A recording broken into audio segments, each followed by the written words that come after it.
Student, good morning. Today we are going to start our lecture with exercise 2.2, sum number 3. I am reading a question. You have to listen it carefully. A person has kept 4 cars to run on rent.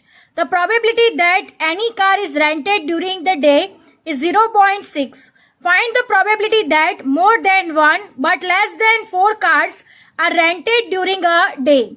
So this is our question. A person has kept 4 cars on rent. It means n is equal to 4. The probability that any car is rented during the day is 0.6. यानी P हमें दिया हुआ है 0.6. उसपे से हमें क्या find करना है? Q फाइंड करना है. And then next, find the probability that more than 1 but less than 4. एक से ज्यादा but 4 से कम cars are rented during a day. यानी हमें 2 P of 2 और P of 3 यहाँ पे फाइंड करना है. So let us start our sum. सबसे पहले हम लिखेंगे 4 cars to run for rent. So n is equal to 4 हो जाएगा. Then next x is equal to number of cars to run for rent is more than 1 but less than 4. So x is equal to हमने 2 और 3 find करना है. x से ज्यादा और 4 से कम यानी 2 और 3 हो जाएगा. So हमें क्या फाइंड करना है? p of 2 और p of 3 फाइंड करना है. Then next हमें दिया हुआ है p is equal to probability that car is rented during the day. तो p is equal to हमें दिया हुआ है 0.6. अंडरस्टैंड? तो p is equal to हमें कितना दिया हुआ है? 0.6. अब हमें क्या फाइंड करना है? q का फॉर्मूला है 1 माइनस p. सो 1 माइनस 0.6 तो हमें q मिलेगा 0.4. अंडरस्टैंड? हमें n मिल गया है. p q हमने सब कुछ फाइंड कर लिया है. अब हम फॉर्मूला रखेंगे. p of x is equal to x is equal to p of x is equal to ncx p of x q n minus x. Right, this is our formula. अब हम क्या करेंगे? फॉर्मूला में p of 2 और p of 3 रख के find करेंगे. सो p of 2 plus p of 3 हमें फाइंड करना है. तो सबसे पहले हम 2 रखेंगे. So look at here student, 4c2 p है हमारे पास 0.6 रेज टू 2, देन 0.4 4 माइनस 2 हो जाएगा प्लस. अब 3 रखेंगे 4c3 0.6 raise to 3 and 0.4 4 minus 3. Understand? हमने सब लिख दिया है. अब 4c2 का सॉल्यूशन होगा 6, राइट. देन 0.6 स्क्वायर 0.4 4 में से 2 जाएगा तो 2. देन 4c3 का सॉल्यूशन होगा 4, 0.6 क्यूब 0.4 4 में से 3 जाएगा तो आएगा 1. अब हम सॉल्यूशन करेंगे आगे. 6 इंटू 0.6 स्क्वायर यानी 0.36, 0.4 स्क्वायर यानी 0.16 प्लस 4 इंटू 0.6 क्यूब यानी आएगा 0.216, 0.4 रेज टू 1 यानी 0.4. अब हम इसका मल्टीप्लीकेशन करेंगे तो आंसर आएगा 0.3456 प्लस 0.3456. इन दोनों का टोटल करेंगे तो लास्ट आंसर आएगा 0.6912. So this is our answer. अब हम इस आंसर को लिख देंगे. Hence the probability that more than 1 but less than 4 cars rented during a day obtained is 0.6912. Obtained is 0.6912.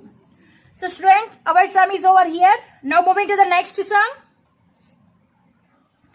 Sum number 4. There are 200 farms in a taluka. Among the bore wells made in these 200 farms of the taluka, salted water is found in 20 farms. Find the probability of event of not getting salted water in 3 out of 5 randomly selected farm from the taluka. So look at here student, यहाँ पे हमें 200 farms दिए गए हैं. 200 farm में से 20 farm में salted water find किया जाता है. And find the probability of event that not getting salted water in 3 out of 5 randomly selected farms from the talukas. यानी n is equal to 5 दिया गया है और x is equal to हमें 2 find करना है. कैसे? तो यहाँ पे आपको दिया गया है कि 3 जो फार्म है वहां पे सॉल्टेड वाटर नहीं मिल रहा, तो कितने फार्म में मिल रहा होगा? 5 में से 3 में नहीं मिल रहा, तो 2 फार्म ऐसे हैं कि जिसमें हमें सॉल्टेड वाटर मिल रहा होगा. यानी हमें x is equal to 2 find करना है. Understand? So let us start our sum. Now look at here student, among the borewells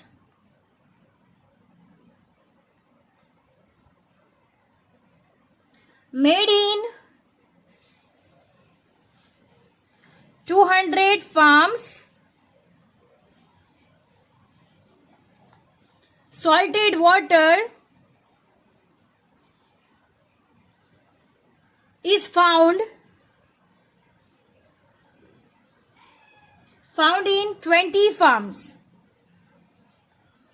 understand? 200 में 20 फार्म में क्या होता है कि सॉल्टेड वाटर मिलता है. So, the probability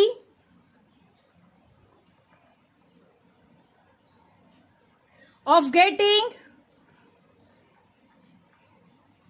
salted water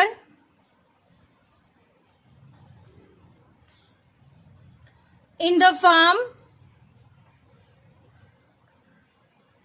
is equal to P is equal to 20/200. हमारा answer आएगा 1/10. अब हमने Q फाइंड करना है. Q is equal to 1 minus P. So 1 minus 1/10. 10 LCM होगा, 10 में से 1 जाएगा तो 9/10. P और Q हमने फाइंड कर लिया है. अब हमें X फाइंड करना है. तो यहाँ पे लिखते हैं here N is equal to 5 farm. अब हमें क्या दिया हुआ है? X is equal to, question में दिया गया है कि 3 farms are not getting salted water. यानी इसका मतलब ये है कि 2 farms getting salted water. Understand? हमें इनडायरेक्टली एक्स दिया गया है. 3 farms are not getting salted water, यानी 5 में से 3 में नहीं मिल रहा, तो मिल रहा कितने में होगा? 2 farms में मिल रहा होगा. जैसे कि हमारी पॉसिबिलिटी ऑफ सक्सेस है गेटिंग सॉल्टेड वाटर की. That's why we have to find x is equal to 2 farms getting salted water. So what we have to find? x is equal to 2 हमने find करना है. अब हम formula लिख देते हैं. p of x is equal to x is equal to p of x is equal to NCx p of x q n minus x. तो this is our formula. अब हम ये फॉर्मूला में डिजिट्स डाल देंगे. सो कैसे रखेंगे? So look at here student, n is equal to 5 है, 5c2. p है हमारे पास 1/10. So right down here 1/10 raise to 2. Then 9/10, 5 minus 3, 5 minus 2, because x is equal to क्या है? हमारा 2 है. अंडरस्टैंड? 5 माइनस 2. अब हम इसे सॉल्व करेंगे. 5c2 का हो जाएगा हमारे पास 10. 1/10 का स्क्वायर यानी 10 इंटू 10 यानी 100 हो जाएगा. 9/10, 5 में से 2 माइनस होगा तो 3 आएगा. राइट? अब हमने 10 इंटू 1/100 इंटू 9 का क्यूब हो जाएगा 7 to 9, 10 raised to 3 यानी हो जाएगा 1000. अब हम इसे सॉल्व करेंगे तो कितना आएगा 7290 डिवाइड बाय 10,000 1 2 1 2 3 4 5 1 2 3 4 5 0 0 कट हो जाएगा तो फाइनल आंसर आएगा 0.0729. अंडरस्टैंड. तो दिस इज अवर आंसर 0.0729. हम इस आंसर को लिख देते हैं. Hence the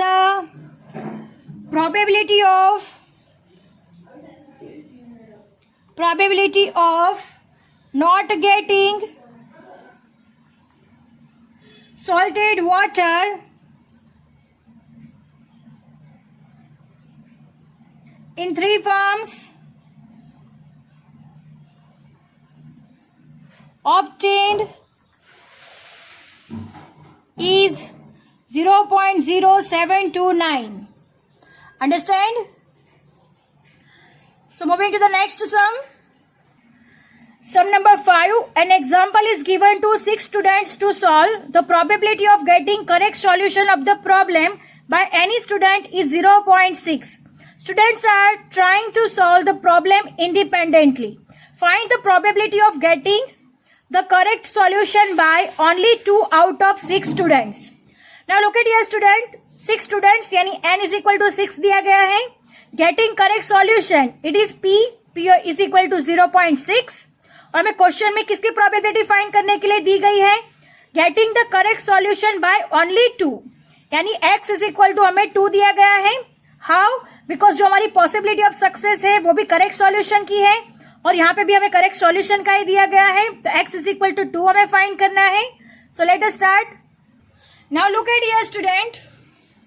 here n is equal to 6 दिया गया है right and x is equal to number of students getting correct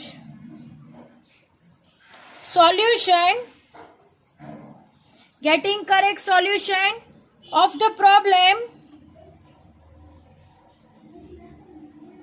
is equal to 2 दिया गया है 2 right.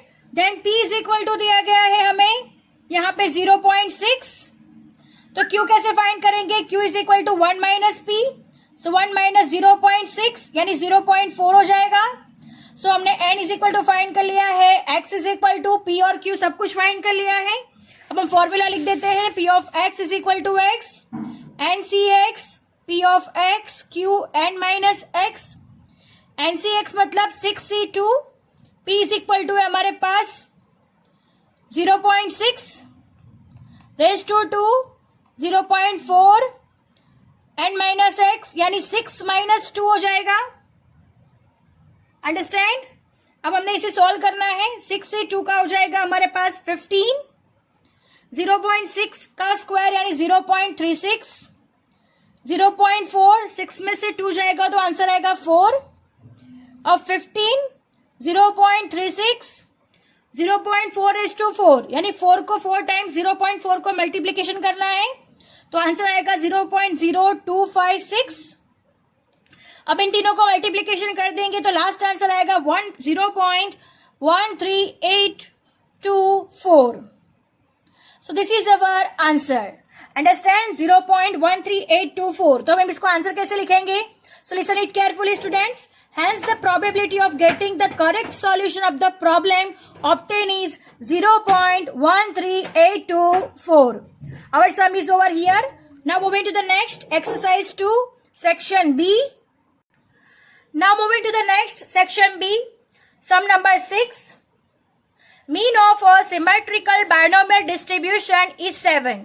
Find the value of its parameter n. Now look at here student. Mean दिया गया है symmetrical binomial distribution का 7. Find the value of its parameter यानी n का value हमें क्या करना है यहाँ पे फाइंड करना है. सो लुक एट हियर स्टूडेंट. यहाँ पे जो दिया गया है वो here it is given that binomial distribution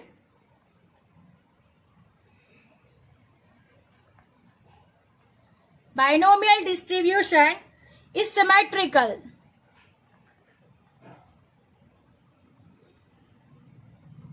right. जब भी मैंने ये बताया गया है कि जब भी सिमेट्रिकल का यूज हो तब P is equal to Q is equal to 1/2 होगा, understand. So P is equal to Q is equal to 1/2। हमें क्वेश्चन में दिया गया है mean is equal to NP is equal to 7 दिया गया है। अब हमें क्या फाइंड करना है, N is equal to question mark है। अब P इज इक्वल टू क्या है, 1/2 रखेंगे हम लोग, because P is equal to Q is equal to 1/2 है, तो P की जगह पे हम लोग 1/2 रख देंगे, तो N into 1/2 is equal to 7 हो जाएगा। 2 डिवीजन में है, अपर साइड जाएगा तो मल्टीप्लीकेशन हो जाएगा, 7 into 2, so N is equal to answer आएगा 14, understand. So our sum is over here. Now moving to the next sum, sum number 7। The parameter of a binomial distribution are 10 and 2/5, calculate it variance. Student हमें क्या find करना है, यहाँ पे variance find करना है। Binomial के parameters दिए गए हैं 10 और 2/5। इसका मीनिंग ये है कि 10 इज इक्वल टू n दिया गया है और हमें p दिया गया है 2/5। इस पर से हमें q फाइंड करना है और फिर उसका वेरियंस। वेरियंस का फॉर्मूला है हमारे पास NPQ। Now moving to the next sum. यहाँ पे question n is equal to 10 दिया गया है, p इज इक्वल टू 2/5, तो हमने q फाइंड करना है। q is equal to formula है 1 माइनस p, सो 1 माइनस 2/5, यानी आंसर आएगा 3/5, राइट। अब हमें क्या कहा गया है, वेरियंस फाइंड करना है, तो वेरियंस का फॉर्मूला है हमारे पास NPQ। n is equal to है 10, p इज इक्वल टू है 2/5 और q इज इक्वल टू है 3/5। इन तीनों का मल्टीप्लीकेशन करेंगे, सो कैसे करेंगे, सो लुक एट हियर स्टूडेंट, 5 2 ज़ा 10, अब कट नहीं हो रहा तो 2 2 ज़ा 4, 3 ज़ा 12, सो 12/5, तो ये हमारा क्या हो जाएगा, variance, understand. So variance is equal to 12/5, so this is our answer, understand. Now moving to the next sum, sum number 10। The probability of failure in a binomial distribution is 0.6 and the number of trial in it is 5. Find the probability of success. Student यहाँ पे हमें the probability of failure, it means हमें Q दिया गया है and number of trials यानी N is equal to 5 दिया गया है। Find the probability of success, it means हमें यहाँ पे क्या फाइंड करना है, P फाइंड करना है। So look at here student, according to the question, the probability of failure Q is equal to हमें दिया गया है 0.6, राइट, और N इज इक्वल टू दिया गया है नंबर ऑफ ट्रायल्स 5। अब हमें क्या फाइंड करना है, the probability of success, it means P is equal to find करना है।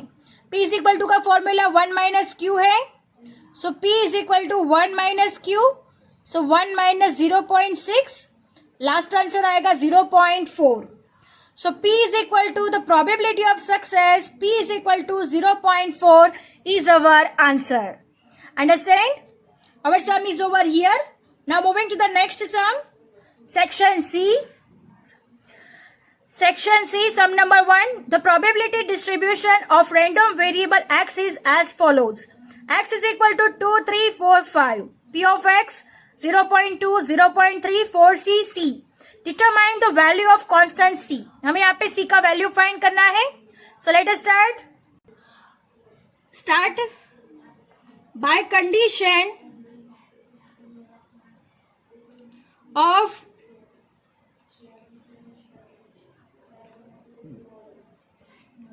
probability distribution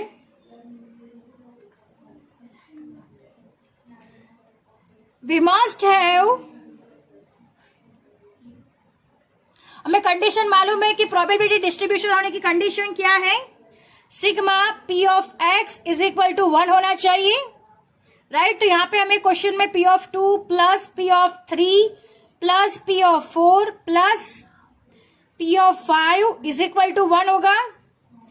0.2 plus 0.3 plus 4c plus c is equal to 1. इन दोनों का प्लस करेंगे तो आएगा 0.5. 4 प्लस 1 यानी 5c इज इक्वल टू 1. अब 5c is equal to 1 minus 0.5. So 5c is equal to 0.5 हो जाएगा. अब c is equal to 0.5 divide by 5. So हमारा लास्ट आंसर होगा c is equal to 0.1. Understand. जो हमने क्वेश्चन में पूछा है कि what is the value of constant c. So the value of constant c obtained is 0.1. Understand? So this is our answer. Now moving to the next sum. Sum number 2. Sum number 2. Calculate mean of the discrete probability distribution p of x is equal to x minus 1 divided by 6. X is equal to 2 and 3. 1 by 2. X is equal to 4. So look at here student. ये जो first equation है उसमें 2 और 3 रख के हमें ये equation solve करना है. यहां से हमें p of 2 और p of 3 का वैल्यू मिल जाएगा और p of 4 का वैल्यू और ऑल्टरनेटली हमें दिया गया है, डायरेक्टली हमें दिया गया है. p of 4 is equal to 1 by 2 हमें डायरेक्टली दिया गया है, यानी यहाँ पे कोई इक्वेशन में 4 रखना नहीं है, यानी x इज इक्वल टू 4 की वैल्यू डायरेक्टली दी गई है 1 by 2. So let us start. So look at here student. Here p of x is equal to x minus 1 divided by 6 is given. So putting x is equal to 2 and 3. So look at here student. P of 2 is equal to 2 minus 1 divided by 6. So 1 by 6 आएगा और P of 3 is equal to 3 minus 1 divided by 6. So answer आएगा 2 by 6. Understand? तो हमने ये find कर लिया है 2 by 6. अब हमें P of 4 हमें दिया गया है 1 by 2. Understand.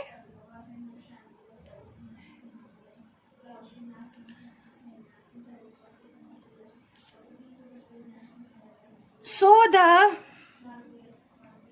probability distribution x is obtained as follows. So look at here student. Table बनाएंगे हम लोग. x is equal to x, p of x 2, 3 and 4. 2 को रखने से क्या आंसर आ जाता है 1 by 6. 3 को रखने से 2 by 6 और 4 को रखने से 1 by 2. अब इन दोनों का टोटल कितना होना चाहिए 1 होना चाहिए. तो हम लोग यहाँ पे एलसीएम निकालते हैं तो 1 by 6 हो जाएगा, यहाँ पे 2 by 6 हो जाएगा, यहाँ पे 6 एलसीएम है तो यहाँ पे भी 6 लाना होगा, यानी 2 3 जा 6 और 3 1 जा 3 यानी 3 by 6 हो जाएगा.